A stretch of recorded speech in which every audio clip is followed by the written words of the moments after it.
आणि या संदर्भात बोलण्यासाठी सध्या आपल्यासोबत सतीश ढगे फोनलाईनवरून जोडल्या गेलेले आहेत।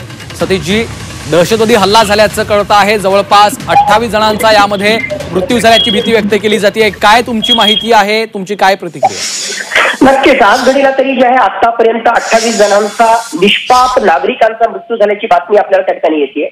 मुळात हा जो हल्ला केलेला आहे हा अत्यंत भयाड असा हल्ला आहे, चीड आणणारा हल्ला आहे। तो यासाठी कारण तुम्ही नाव विचारून नॉन मुस्लिम फक्त हिंदूंनाच टार्गेट करण्याचं काम या पाकपुरस्कृत दहशतवाद्यांनी त्या ठिकाणी केलं। नंबर 1। दुसरी महत्वाची गोष्ट, जे अनआर्म्ड पॉप्युलेशन आहे, म्हणजे ज्यांच्या हातामध्ये कुठलंही शस्त्र नाही, जे टुरिझमसाठी आलेले आहेत, पर्यटनासाठी आलेले आहेत, अशा निष्पाप लोकांवर तुम्ही त्या ठिकाणी हल्ला केला। तुमच्यामध्ये दम नव्हता। मागच्या 75 वर्षांचा इतिहास काढून बघा, पाकिस्ताननं ज्या वेळी भारताच्या लष्कराविरुद्ध अशा प्रकारे युद्ध करण्याचा प्रयत्न केला, प्रत्येक वेळेस जे आहे त्यांना जे आहे मुंकी खाली पडी, म्हणजे ज्याला आपण म्हणू की मोठ्या प्रमाणावर हार पत्करावी लागली। 1971 मध्ये तर 93,000 सैनिकांना त्यांना सरेंडर करावं लागलं। म्हणूनच ब्लीडिंग इंडिया 2000 कट्स एक प्रकारे दहशतवादाचा वापर करून अशा प्रकारचे भ्याड हल्ले ते त्या ठिकाणी करतायत। आणि जी आतापर्यंत माहिती आपल्या समोर येते, TRF म्हणजे द रेझिस्टन्स फ्रंट नावाची लष्कर ए तैयबाचंच एक ऑफशूट जी आहे, की मुळात लष्कर ए तैयबा विरुद्ध एक प्रकारे फायनान्शियल ऍक्शन टास्क फोर्सच्या माध्यमातून जी कारवाई होतीये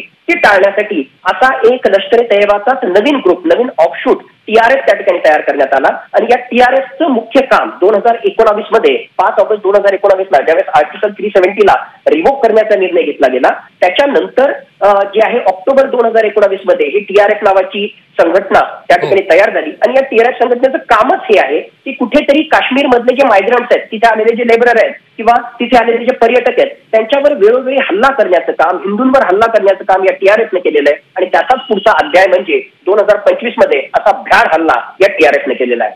निश्चितच। सतीश ढगेजी, धन्यवाद आपल्या या सविस्तर प्रतिक्रियेसाठी।